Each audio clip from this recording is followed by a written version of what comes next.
Дамжин шүдээ ихэд хэдэн жил болж байгаа лээ? Жил гарсан болж байгаа. Тийм байна. За тэгээд хугараад наалахаа ирсэн байна тийм ээ. За шүдээ наачлаа. Дараагийн удаа уурах юм бол хоёулаа шинээр хийх байх. Та ер нь 3 жил болоод нэг удаа шүдээ солиулна. Би сая жоохон өнгөрч таны жоохон нэг астилгаа жоохон муу байна за.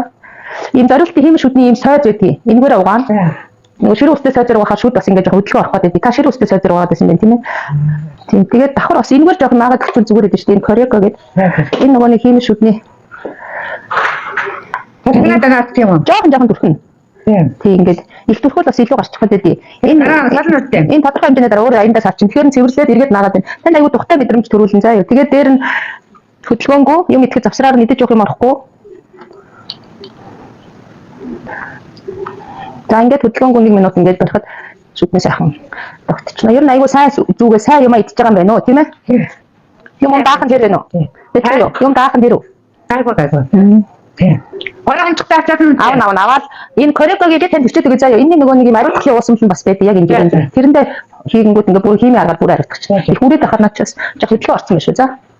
За тэгээд 3 жилд нэг удаа солиулвал нэг халамжаараа мөнгө авчдаг байгаа. За тэгэхээр засын эмчилгээний онцлог нь юу вэ? Шүдний эмчилгээ хийх шүд нэстсэл гэсэн 3 үйлчлэгийг бол нэг зэрэг үзүүлдгээр бол онцлогтой. Тэгээд энэ ахмадууд хөгжлийн бэрхшээлтэй улстай халамжийн хөнгөлөлтөөр хэмжигддэг. Хэмжигд хийх хүмүүсийнхаа шүдийг өөрөө авч ингээд түүшин системээр бэлтэж тэгж авал дараа нь хэмжигд илүү таарамжтай байдаг байхгүй. Дахны ээлжинд бол эмчийн хэмжлэнд болгон тодорхой юм яг дагаас өөрөө очдог шүдний ээлжтэй байх хэрэгтэй.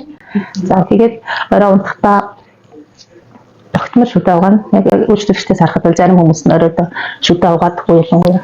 Тэгэхээр нөгөө хүүхдүүд нь бас өөрөөгөө шүдэ угаахгүй байх магадaltaй байхгүй. Тэгэхээр аав ээж нь өөрсдөө үлгэрлээ тогтмол шүдэ угаана. Өглөө усаа цаа усны дараа шүдэ угаана.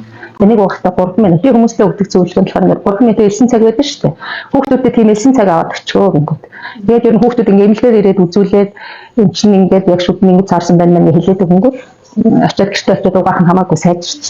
Аавч нэмэлтээрээ үзүүлээ явсан чинь манай шүдэ аягуусаа угаад өгчлөө гэдэг. Шүдний эмч рүү зорж ирэхдээ бол хүмүүс ихвчлээ өвдсөн үед нэрээд байна л да. Өвдөхөөс өмнө яг ингээд хүнд нэг тодорхой мэдрэмж өгдөө шүү дээ. Ууя шүд цаарчлаа гэдэг юм. Ер нь хяналтын 6 сараа үзүүлээ яваад байхад бол бидний нүдээр яг цаарлах хэрэг байгуул олж шаарддаг байхгүй. Тэр үед нь ломтчих юм бол ломны тогтоц. Тэгээ хүндээ ч нэг эдийн засгийн хөдөлж гэсэн юм. Тэр мэдрэлийн цугийн эмчилгээ хийсэн шүднүүд бол цаашдаа бол наслал багасаад ирээдүйд шүдэх болно л гэсэн.